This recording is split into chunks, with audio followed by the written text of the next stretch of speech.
I've talked before about how Star Trek is a utopian, idealistic society.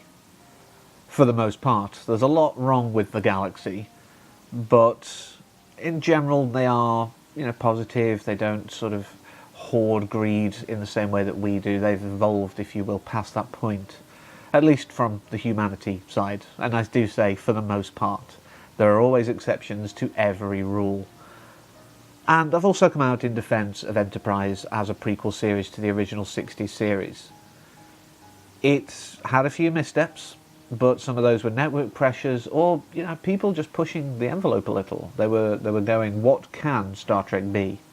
How can we link these two series together? They're decades apart. How can we bring them into a cohesive whole and figure out how we got from where we are now to where they see us? And that was a great idea, and that's why, I do defend it. But I've always been reluctant when it came to Discovery.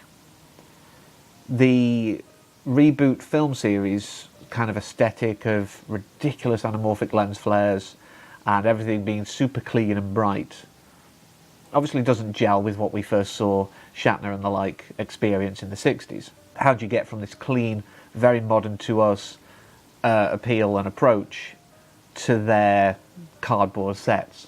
And of course, yes, it's the medium technology that's evolved, but you've got to kind of see a commonality, you've got to see a thread.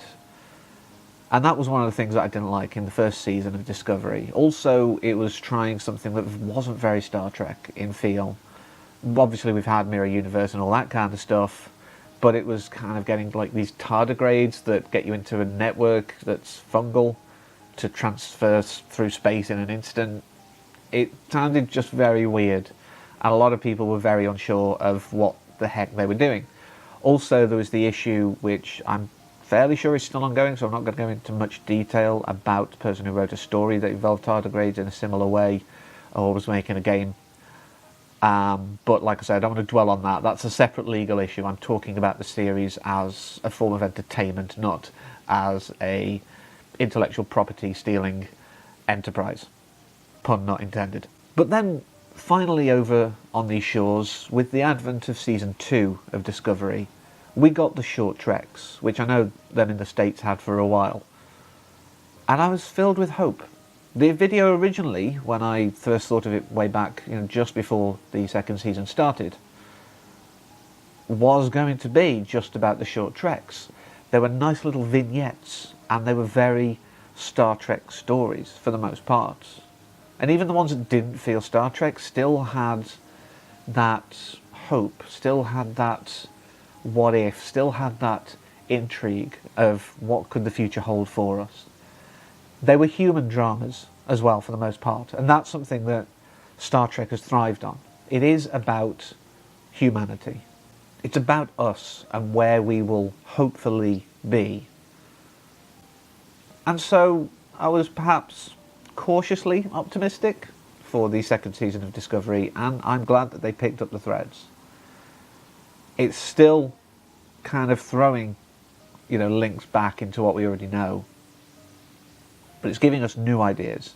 Yes, it's still messing with chronology and including Spock could be a bit forced. It could be a form of appeasement to the classic fans, but it gives us more human drama. And the return of, Dr. Culber as well, sort of having that marriage dynamic with him and Stamets. Who is this person that has come back? Is it Hugh? Is Paul right to be upset that he can't just come back and go, oh, I've missed you? Star Trek at its best asks us difficult questions. It poses thought ideas. It says, what if? And a lot of the time, that what if is, what if we were better than we are now? But one of the things I'm really, really happy with is the fact that Anson Mount not only embodies Pike really well, and I'm really glad that they actually gave him that glimpse of his future. The fact that that thing that we saw him in the actual series after the pilot, all kind of horribly scarred in that chair, he's made a conscious choice to accept that, to have that happen. And that just shows what a good, heroic character he is. He embodies Starfleet in a way that few other characters, I think, really have in any of the series. And it's great for Anson Mount to shake off the Inhumans shadow that was over him, because people really didn't like that. I thought it was okay. It wasn't amazing. It wasn't anywhere near amazing at all. But it had positives. But Discovery is definitely becoming its own thing. And also being respectful to what's been before, will have those little chirps of the door that are way back. But we'll have little new ideas. Why not have something that maybe they were using then, and then they decided not to? I think the whole idea of like having the holograms, but Pike's very much like, no, I want the view screen.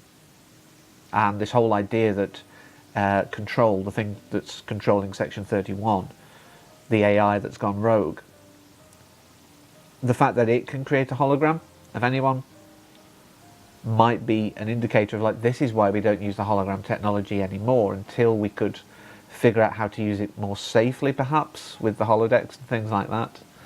And I like the fact that they're trying new ideas, but they are still respectful to the past.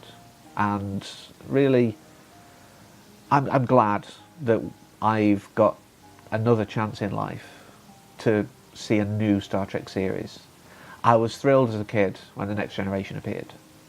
I was uncertain when DS9 appeared. It didn't grab me when I was younger. It's something I came to later in life. And Voyager was just, again, push the envelope, try something new. And like again with DS9, Enterprise was something again I came to much later in life to appreciate fully.